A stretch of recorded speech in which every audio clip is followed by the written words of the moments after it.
always believed Christmas Eve was the one time of year my family would pretend I mattered. That belief died 5 nights before the holiday, in a hallway outside a closed door, while holding a wrapped box of gifts I'd spent half a year creating by hand. I heard my name spoken like it was something rotten. Ava's become a problem. We handle it this year, in front of everyone. The voice belonged to my father, cold, clinical, then my mother's laugh, soft and cruel. My sister and brother joined in, mapping out every humiliating detail like they were planning a product launch. Each word landed like a knife between my ribs. I didn't think, I just ran. Hours later, I was sitting in my car on the side of a dark highway, hands trembling so badly I could barely grip the wheel. My phone lit up. My mother's name flashed across the screen. Her voice was ice when I answered. "Where the hell are you, Ava?" I stared into the black stretch of road ahead and whispered back, "Did you like what I made for you?" That's when everything fell apart. And that's when I started over. Growing up as Ava Sinclair in Greenwich meant understanding one rule above all. Others, excellence wasn't optional. My family didn't just value success, they worshipped it. Every December, our estate turned into something out of an interior design catalog. 15-foot fir trees draped in silver, hand-blown glass ornaments, imported from Europe. A dining room table that could seat 40 without crowding. My mother Victoria treated reputation like currency. My father Lawrence measured worth in portfolios and promotions. My older siblings Marcus and Lauren were mirror images of them. Sharp, ambitious, flawless. Then there was me, the one who walked away from investment banking to design jewelry in a cramped Brooklyn studio. In their language, that made me the family disappointment. But some foolish part of me still hoped this Christmas would be different. I'd spent 4 months handcrafting pieces for each of them. A bracelet inspired by my mother's birth, cufflinks engraved with coordinates from a trip my father used to talk about, a necklace for Lauren made from stones she collected as a child. Each gift carried a memory only someone who truly knew them could recognize. I showed up early on December 20th, arms full of decorations I thought might help. Maria, the housekeeper who'd been with us since I was 7, opened the door with the kind of smile that actually reached her eyes. "Miss Ava, so good to see you." She squeezed my hand like she meant it. It was the only warmth I'd feel all day. Inside. The air smelled like imported candles and pine garlands, expensive, manufactured. I found my mother and Lauren in the kitchen, hovering over a tablet, displaying what looked like a military operation. "Schedule, Mom," I said quietly. "I'm here to help." She didn't look up. "Good. Hang your coat in the hall closet. Don't go near the tree. The florist is coming back to adjust it." I swallowed the sting. I brought something. I made gifts this year for everyone. Lauren glanced up, one eyebrow raised. "Oh, more jewelry." The way she said it made it sound like a disease. "Handmade pieces," I clarified, forcing a smile. "I thought you'd all appreciate." "We're busy right now, Ava," my mother cut in. "Maybe later." Maybe later. The words I'd heard my entire life. I carried the box of wrapped gifts down the hall toward my old bedroom, only to find a stranger's luggage sitting by the door. Confused, I pushed it open. Everything I'd left behind. My sketchbooks, framed photos, the pastel prints I'd hung when I was 16. All of it was crammed into plastic storage bins stacked against the wall. My furniture was gone. The walls were bare. "Mom," I called, my pulse spiking. "Why is my room?" But I stopped, because I heard voices drifting from my father's office. My name spoken in a tone that made my stomach drop. I moved closer without thinking. That single step changed the rest of my life. I reached the half-open door just as my father's voice cut through the silence like a scalpel. "Ava needs to understand her place." I froze. My fingers hovered near the doorknob. I didn't dare breathe. Then Lauren's voice, smooth and amused. "She'll freak out, Dad. She always does. But honestly, maybe public embarrassment is what it takes." Public embarrassment? The phrase hit me so hard I had to press my back against the wall to stay upright. Through the narrow gap in the door, I could see them. My father, Marcus, Lauren, my mother, all seated around the mahogany desk like board members discussing quarterly projections. "Here's how we'll execute it," my father said. "After the main course, I'll stand and address the table. I'll express concern about Ava's life choices in front of the entire family." My mother sighed theatrically. "Her little jewelry venture is mortifying. She refuses to get a real job. She needs a wake-up call, Lawrence. She makes what, $38,000 a year?" Lauren scoffed. I Googled average earnings for artists. "Honestly, she should be grateful we're even bothering." Marcus shuffled a stack of printed documents. I put together comparison charts, he said, like he was presenting to investors. I'll show the family what Ava earns versus what she could make in an entry-level corporate position. They had charts. They had prepared materials. My throat burned. My father chuckled darkly. When she sees the numbers projected on the screen, she won't have anywhere to run. A screen. They were planning a multimedia humiliation. In front of 30 relatives. My mother spoke again, voice sharp and rehearsed. And once she's finally forced to admit this jewelry fantasy is over, we'll offer her a position at the firm.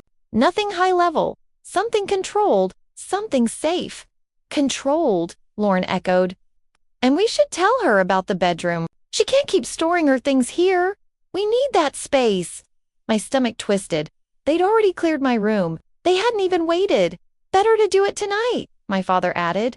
She'll be too distracted during dinner to notice when staff remove. The rest? I felt something crack inside me. Not loud, not dramatic, just a quiet, devastating fracture. Then my mother said the words that would replay in my mind for weeks. Her little business is like finger painting. Adorable when you're 5, pathetic when you're 28. They all laughed. Even Marcus, the same brother who used to help me glue rhinestones onto cardboard crowns when we were kids. My vision blurred. I blinked hard, forcing myself not to make a sound. Not to be discovered, because part of me needed to hear it all. Every word. Every lie they hid behind polished smiles and designer clothing. Finally, my father concluded, this Christmas, she learns who she really is. Something quiet inside me whispered back, no, this Christmas, I learn who you are. I stepped away from the door, legs barely holding my weight. The betrayal crushed every breath. It was the moment I stopped being their daughter and started being someone I didn't recognize. Yet, I don't remember leaving the house. One second I was standing in that hallway, trembling. The next I was stumbling into freezing air, gasping like I'd been underwater. My hand shook so violently I dropped my keys twice before getting into my car. I pulled out of the driveway too fast. The mansion's lights blurred in my rearview mirror. Gold, white, perfect. A lie I'd believed my entire life. The truth hit harder than the cold. They weren't trying to help me. They were trying to break me. I didn't cry at first. I just drove, blindly, desperately, until the GPS became a smear of light and the road signs lost meaning. By the time I pulled into a rest stop off the interstate, my chest felt like it had collapsed. I parked, turned off the engine. The silence was unbearable. Then the tears came. Not soft ones, the kind that choke you, the kind that make you fold over the steering wheel because your body can't hold the pain anymore. I gripped my coat so tightly my knuckles went white. How could they do this? I whispered into the darkness, my voice breaking. My phone buzzed. Of course, Mom calling. I couldn't answer. I could barely breathe. After the third missed call, they're the only thing I could think of. I tapped on Zoe's contact and pressed call. She answered immediately. Ava, what's wrong? You sound... I tried to speak, but only a sob came out. Zoe understood instantly. Hey, breathe. Where are you? Rest, stop, I managed. Somewhere on the highway. I left. Left what? My family, I whispered. Zoe, they planned everything. A presentation. In front of everyone, my voice shattered. They laughed at me. There was a long silence, the heavy kind filled with fury. Ava, those people are monsters. Her tone turned sharp, protective.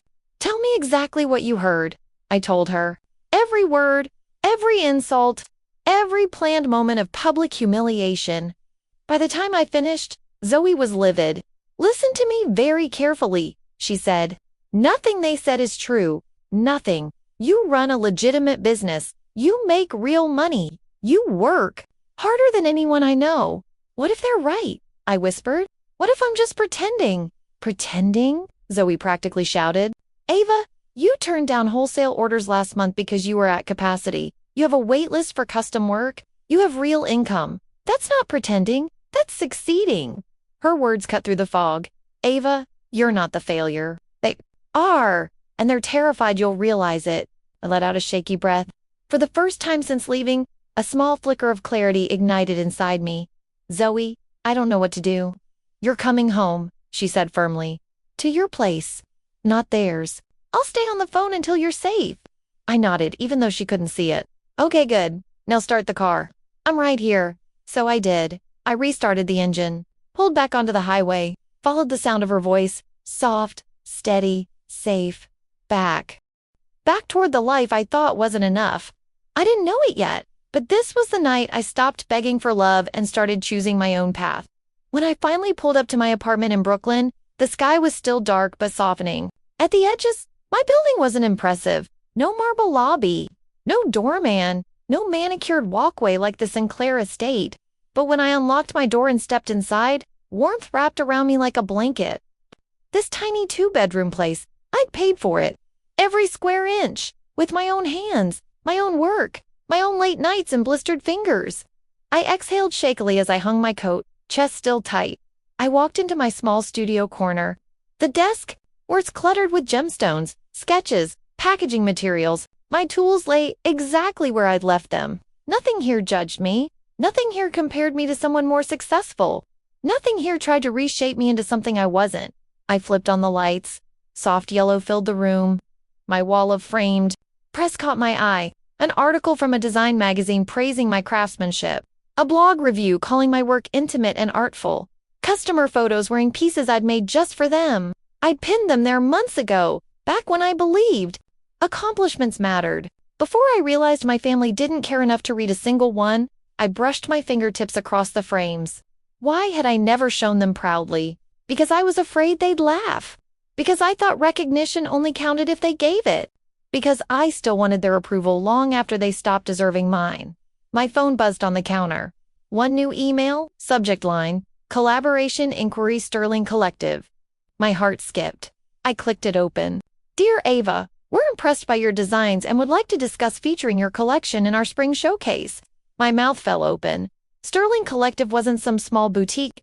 They were one of the most respected mid-tier jewelry brands in the country. A feature from them could triple my reach overnight. I collapsed onto the couch, covering my mouth. They wanted me. They thought my work was worthy. They saw value where my own family saw finger painting. Tears fell again. But this time it wasn't heartbreak. It was disbelief, relief, gratitude. I leaned back against the cushions, staring at my small living room, straying lights across the window, the half-decorated mini tree in the corner, mismatched throw pillows, a life built by me, flawed but mine. Quiet but honest, small but real. I hadn't failed. I'd simply grown in a direction they never bothered to look. And for the first time in my life, a new thought entered my mind. Fragile but powerful. Maybe they were wrong about me. Maybe they'd always been wrong. I sat there until dawn fully broke, letting that thought settle deep into my bones, warming parts of me that had been cold for years. Tomorrow, I realized, I wouldn't be the same daughter who walked into that mansion. I was already becoming someone. New dot by mid-morning sunlight poured through my blinds. It felt almost cruel. How could the world look so bright when everything inside me still ached? I wrapped myself in a blanket and sat on the kitchen floor, back against the cabinets, staring at nothing. I wasn't ready to face my family, but I was done letting them decide my life. Slowly, deliberately, I pulled out my notebook, the one I used for design sketches, flipped to a blank page. My hand trembled at first, but once my pen touched paper, something shifted. For the first time, I wasn't planning jewelry. I was planning my freedom. At the top of the page I wrote, "What happens next?" Then I listed it, one by one. 1. I will not attend Christmas. No warning, no explanation, no apology. They'll feel my absence the way I felt their cruelty. 2. I will accept Sterling Collective's offer. That deal is mine, not theirs to approve or mock. Success will be my loudest response. 3. I will have my own Christmas, a real celebration, with people who actually love me. 4. I will send the gifts I made for them, professionally. Delivered, not out of love anymore, but to prove their cruelty won't turn me into them. 5. I will set boundaries. If they speak to me again, it will be on my terms, respectful, honest, equal, or not at all. 6. I will reclaim my belongings, legally. If they want to treat my room like storage, I'll treat this like the legal matter it is. No more letting them decide what I keep. When I finished, I stared at the page for a long time. Not overwhelmed, not afraid, just steady. Then I picked up my phone and called an old acquaintance. Hannah Cole, a lawyer who specialized in personal property disputes. She answered on the second ring. Ava, it's been a while. I need advice, I said quietly. My parents are clearing out my childhood room. Without telling me? Hannah inhaled sharply. Did you move out voluntarily? Have you abandoned the property? No, I said. I visit every year. They just decided. Then draft a certified letter immediately stating, you did not abandon your belongings and intend to retrieve them, she said. Her voice was calm, firm, time-stamped proof. Puts legal pressure on them. They can't claim they thought you didn't want the items. I scribbled notes. Okay? Thank you, Hannah, really. When you're ready, she added softly, you can also talk to me about emotional boundaries. Family? Like that? It's not easy. But you're doing the right thing. The right thing. Words no one in my family had ever said to me. After hanging up, I drafted the certified letter, listing photos, sketchbooks, childhood crafts, jewelry tools, every item I remembered leaving behind. I printed it, signed it, sealed it. I walked it to the post office myself. The moment I handed it to the clerk, chest tightening as it left my fingers, I realized something. This was my first act of self-defense. Not against strangers, against the people who raised me. That afternoon, Zoe showed up at my apartment unannounced. Hair messy, wearing an oversized hoodie, holding 2 coffees and a bag of croissants. You look like you haven't eaten in 12 hours, she said, pushing past me. Sit! Now, I obeyed, half smiling. She spread croissants across my counter like she was staging an intervention. So, she said, sipping her latte, tell me the plan. I slid the notebook across the table. She read every line slowly. Then I looked up, eyes shining with something fierce, something proud. Ava, this is power. I don't feel powerful, I admitted. You will, she said. Especially when we get to this part. She tapped the line about having my own Christmas. I know a cabin, she continued. My cousin's place in Vermont. Empty during the holidays. Fireplace, snow, privacy, peace. We can go there. My lips parted. Zoe, no, I can't ask that. You didn't ask, she said firmly. I'm offering. And we're going. End of discussion? I laughed. Actually, I laughed for the first time since the night before. She grinned. Good. Pack warm clothes? We're leaving on the 23rd. The 23rd. 2 days before the Christmas dinner where my family planned to break me. But I wouldn't be there. For once in my life, I wouldn't stand in the fire trying to prove I was worth loving.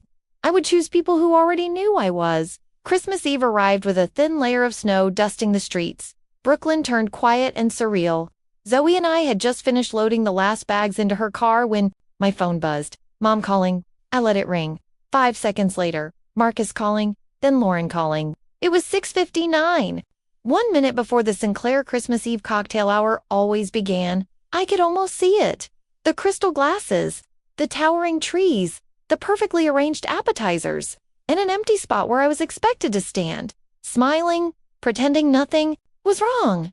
My phone vibrated again. I didn't look. Zoe opened the driver's door. Ignore them. We're leaving in 2 minutes. But then another call, this time from a number I knew by heart, even without looking. My father. I turned the screen face down, hands shaking. Want me to throw it out the window? Zoe asked. I almost said yes. Instead, I took a slow breath. No, I need to be the one who decides, not them. As if summoned by my words, the phone stopped buzzing, only to buzz again instantly. Mom called. I sighed. If I don't answer, she'll keep calling all night. Then Zoe said gently, but don't let her pull you back in. I swallowed. Hard and pressed accept. Hello, her voice exploded through the speaker. Where are you? I flinched. No greeting. Merry Christmas to you too, Mom. This is not the time for sarcasm, Ava, she snapped. Your father and I have been looking everywhere. The guests are here. Your grandmother is asking for you. You need to come home now. I'm not coming, I said quietly. A sharp inhale. Excuse me. You're me. Ava Jane Sinclair, she said, lowering her voice into that icy tone she used when she wanted control. You will get in your car and you will drive here immediately. This behavior is unacceptable. Unacceptable. Of course. Everything I did was, I stared out at the falling snow, feeling something inside me finally stop trembling. No, I said. It was a small word, but it felt like lifting a mountain. What did you say? She demanded. I said, no, Mom, I'm not coming. There was a furious rustle on the other end, like she'd stood up suddenly. Ava, don't do this. Not tonight. Not when the whole family, you mean the whole audience? I cut in. The audience for the little performance you planned? Silence. Cold. Dangerous silence. What performance? she said slowly, pretending confusion like she'd rehearsed it. I heard everything, I said, every word. Last night, outside Dad's office, still silence. Worse now. Heavier, so I pushed the knife. Deeper. The presentation Marcus prepared. The speech Dad rehearsed. Your plan to humiliate me in front of 30 people? The room you cleared out behind my back? The jokes? The laughter I could practically hear her brain scrambling. Ava, you misunderstood? No, I said. I finally understood. Her voice turned frantic. Ava, you're being dramatic. We were concerned about your future. Concern doesn't sound like laughter, I snapped. Concern doesn't involve calling my work finger painting. Concern doesn't require a PowerPoint, she exhaled sharply, anger crackling at the edge. Yes, you were eavesdropping, she accused. I was walking to my room, I corrected. A room you'd already emptied. Ava, listen to me. No, I said again. My voice didn't shake. For the first time in my life, it didn't shake. You, listen. I'm not coming home. Not tonight. Not tomorrow. Not until you learn to treat me like an adult, like a daughter, like a human being. You have responsibilities to this family, she shouted. No, I said calmly. I had obligations you invented. I'm done fulfilling them. You're making a mistake, she hissed. Your father will be furious. There will be consequences. Such as, I asked, cutting me off financially? I pay my own bills. Taking away my room you already did? Destroying my reputation? I don't need a reputation in a family that doesn't want me. You're throwing away Christmas, she screamed. No, I whispered. I'm saving. And Merry Christmas, Mom. On the other end? I heard muffled voices. My father asking what was happening. Lauren saying something sharp. Marcus trying to calm them. My mother's voice returned, soaked in bitterness. This discussion is not over. It is for me, I replied. And I hung up, my thumb hovered over the screen. My heart pounding so loudly I thought Zoe could hear it. She didn't ask what happened. She just reached over, took my hand, squeezed it. You okay? She whispered. I nodded, though tears were already slipping down my cheeks. I finally told her no, I said, voice cracking. For the first time in my life, I told her no. Zoe smiled softly. Then let's go, Ava. Your real Christmas is waiting. I buckled my seatbelt. She started the engine. The wheels began to roll. Behind us, the Sinclair mansion glittered like a lie. Ahead of us, the road stretched. Into fresh snow, quiet, open, honest, and for the first time, I didn't feel like I was running away. I felt like I was finally running home. The drive to Vermont took 4 hours, but it felt like exhaling for the first time in years. Snow thickened as we climbed into the mountains, frosting the trees, the guardrails, even the air. When Zoe finally pulled into the driveway of the cabin, I could only stare. Wooden walls, warm light glowing from inside, smoke rising from the chimney like a gentle welcome. Nothing fancy, nothing curated for photos or guests. Just real. Zoe grinned. Told you. Heaven on earth. When I stepped inside, heat rushed over me, smelling like pine and burning oak. The stone fireplace crackled, filling the cabin with soft golden light. Then I heard footsteps. Ava, Ethan, my first retail partner, came out from the kitchen carrying a tray of mugs. Behind him was Claire, my old studio mate, holding a freshly baked pie, and trailing behind her were Jordan and Sam, each juggling bags of groceries and decorations. I blinked. What? What are all of you doing here? Claire shrugged, smiling. Zoe sent one text. That was enough. Ethan handed me a mug of hot chocolate. You didn't think we'd let you spend Christmas alone after what your family did, right? My eyes burned. Not with pain this time. With something warm, something gentle. Zoe nudged me. See? Some families are chosen. We cook together, messy, chaotic, absolutely imperfect. No caterers, no schedules, no judgment.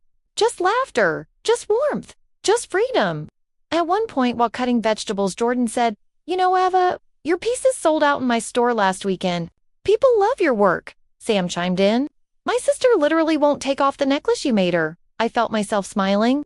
Unforced, unpracticed. I didn't realize how rare that had become. After dinner, we gathered around the fire. Ethan poured wine. Claire passed around her pie, and Zoe brought out a small wooden box filled with blank ornaments and paint. New tradition, she declared. Everyone makes an ornament representing their year. I hesitated, but eventually painted a bird flying out of an open cage, gold wings, midnight blue tail. No one asked what it meant. They didn't need to. While the fire popped and crackled, my phone buzzed beside me. Zoe frowned. Ignore it if you want. It was bad all day, but something told me to look. Aunt Helen, I heard what they planned. I'm so ashamed of your mother and father. Your gift is beautiful. Ava, I'm proud of you. My lips parted. Another buzz. Cousin Lily, your necklace made me cry. You're so talented. We had no idea how successful you've become. Another buzz. Grandmother Eleanor, I do not approve of what happened at all. Call me when you can, darling. And thank you for the bracelet. It's exquisite. I choked on a breath. They know, I whispered. They found out. Zoe leaned over. Good. Let the truth burn through that perfect facade. But I wasn't thinking about the facade. I was thinking about something else. Something surprising. They believed in me. Not all of them, but enough to matter. A few hours later, when the snowfall grew heavy and the fire dimmed, Ethan made a toast. To Ava, he said softly, for choosing herself this Christmas. Everyone raised their glasses. I swallowed hard, throat tight for the first time. I said, I feel like I'm spending Christmas somewhere I belong. And in that moment, surrounded by people who saw me, supported me, cherished me without conditions, I realized something. I hadn't lost a family tonight. I found one. 6 weeks after the Christmas that broke me and rebuilt me, I stood in the doorway of my new studio, holding a cup of coffee, staring at the empty space soon to be filled with workbenches, tools, and team members. Yes, team members, plural. Sunlight poured through the enormous warehouse windows, washing over the polished concrete floors and the sketches pinned along the wall. I breathed in the scent of fresh lumber and new beginnings. My business wasn't a hobby anymore. It was a company. Orders from Sterling Collective had exploded so much. I'd had to hire 2 part-time assistants and start drafting a production workflow. Last week, they emailed again. We want to feature you as a rising designer in our Spring Spotlight campaign. I read it 3 times before it sank in. This was happening. This was real. As I arranged trays of gemstones on my new workbench, my phone buzzed with a message from my brother. Marcus, I was wrong about a lot. Can we talk sometime? No pressure. I stared at the screen, surprised by the honesty. Something rare in the Sinclair family DNA. I typed back, when I'm ready, but thank you. A boundary, not a wall. A choice. Mine. 20 minutes later, another message came in. Grandmother Eleanor, sending you photos of your bracelet. I wore it to a luncheon today and everyone adored it. When can you visit London? I smiled, heartwarming. That invitation meant more than she knew.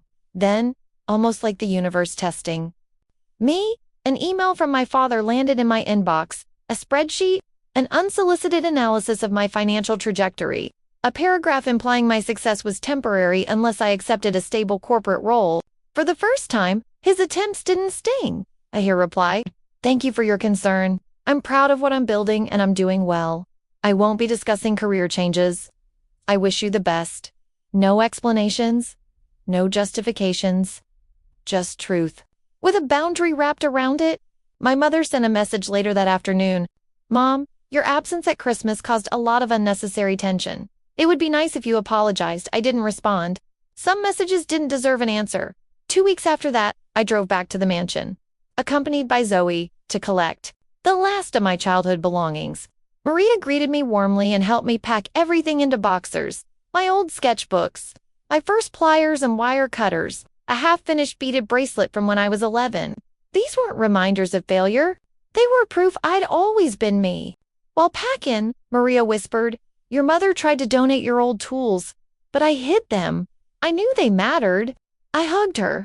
When I left the house for the last time, carrying the final box to the car, I didn't feel grief. I felt closure. The kind that doesn't slam doors, just leaves them gently behind. That night, back in my apartment, I placed my childhood tools on the shelf above my new workbench. Old and new, past and future, side by side. I thought of the girl who once begged her family to see her, and the woman now choosing who deserved a place in her life. Zoe texted me. Zoe, cabin next Christmas, tradition starts now. I smiled. Me, every year I'll bring the ornaments. I turned off the studio lights, leaving the golden winter sun to illuminate the room. This wasn't escape. This wasn't rebellion. This was becoming. And as I locked the door behind me, I finally understood something I'd spent 28 years trying to learn.